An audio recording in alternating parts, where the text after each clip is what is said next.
राजनीति, पूरी मध्य प्रदेश की राजनीति सुर्खियों में है और उसका मूल कारण हमारे बीना विधानसभा क्षेत्र की विधायिका श्रीमती निर्मला सप्रे जी का दल बदल के अंतर्गत किया गया कार्य। 5 मई 2024 को उन्होंने राहतगढ़ क्षेत्र में, जो कि सुर्खी विधानसभा क्षेत्र के अंतर्गत आता है, मध्य प्रदेश के मुख्यमंत्री माननीय मोहन यादव जी के समक्ष कांग्रेस छोड़कर भारतीय जनता पार्टी की सदस्यता ली थी। और उस समय उन्होंने ये बताया था कि ये मेरा निर्णय बीना की जनता के लिए एक बलिदान है, बीना के विकास के लिए, बीना की जनता की उन्नति के लिए,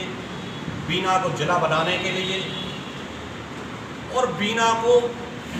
सबसे बड़ा विकसित विधानसभा क्षेत्र बनाने के लिए उनको ये निर्णय लेना है। जबकि वस्तु स्थिति ऐसी नहीं है। आज बड़ा अफसोस के साथ हम लोगों को कहना पड़ रहा है कि बीना की राजनीति को जिस तरीके से इनके इस निर्णय ने कलंकित कर दिया, आज बीना विधानसभा क्षेत्र के वो विधायक और मंत्री भी अफसोस जाहिर कर रहे होंगे जिन्होंने बीना विधानसभा क्षेत्र के लिए बहुत कुछ कार्य किए, वो किसी भी दल के रहे। इस बीना विधानसभा क्षेत्र का नाम मध्य प्रदेश की विधानसभा में रोशन करने वाले पूर्व गृह मंत्री ब्रजकिशोर पटेरिया जी, पूर्व मंत्री सुधाकर राव बापट जो सामान्य प्रशासन एवं परिवहन मंत्री भी रहे, पूर्व मंत्री प्रभु सिंह जी ठाकुर जो ग्रामीण पंचायत मंत्री रहे, जिन्होंने निरंतर बीना की जनता की आवाज़ विधानसभा में उठाई और बीना विधानसभा का नाम और छवि मध्य प्रदेश में स्थापित है। आज उन्होंने बीना का नाम जिस जगह पहुंचाया था, उसी गति से बीना विधायक के एक गलत निर्णय, व्यक्तिगत निर्णय, लोलुपता का निर्णय और मात्र पैसे कमाने की भूख ने आज बीना की राजनीति को इतना घृणित कर दिया, इतना कलंकित कर दिया कि आज बीना की जनता इंतजार कर रही है कि कब हमें ऐसे विधायक से मुक्ति मिले। 31 तारीख को आज की पत्रकारिता का मूल उद्देश्य मेरा ये है कि 31 तारीख को 31 मार्च 2026 को जबलपुर हाईकोर्ट यहाँ पे जहाँ पर ये दल बदल याचिका चल रही है, सुनवाई चल रही है, वहाँ पर हमारे कांग्रेस के नेता प्रतिपक्ष माननीय उमर सिंगार जी और मैं स्वयं ये याचिकाकर्ता के रूप में जबलपुर हाईकोर्ट में याचिका लगाई और उस याचिका की सुनवाई के अंतर्गत 31 मार्च 2026 को जो आदेश पारित किया गया, उस आदेश के विपरीत पिछले कुछ दिनों से बीना के अंदर एक माहौल निर्मित किया गया समाचार कुछ पत्रों के माध्यम से कि जो मीडिया के द्वारा, सोशल मीडिया के द्वारा, ऑडियो वीडियो के द्वारा जो तथ्य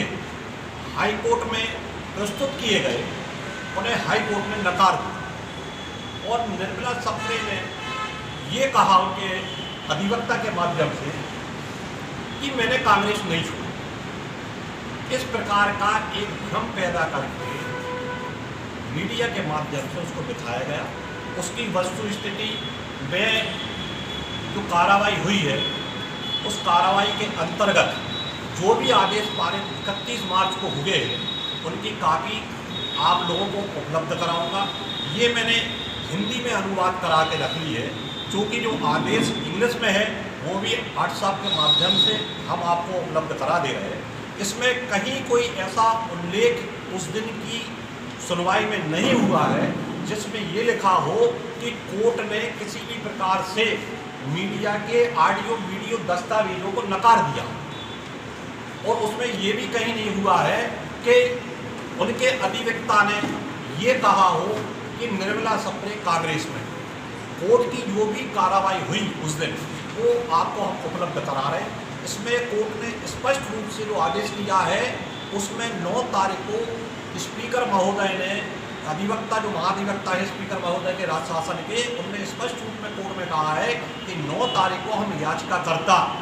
माननीय उमर सिंगार जी को बुलाएंगे, उनसे प्रमाण लेंगे और उन प्रमाणों के आधार पर हम विधायक जी को बुलाएंगे, विधायक जी से उनका पक्ष रखेंगे कि वर्तमान में वो किस दल में,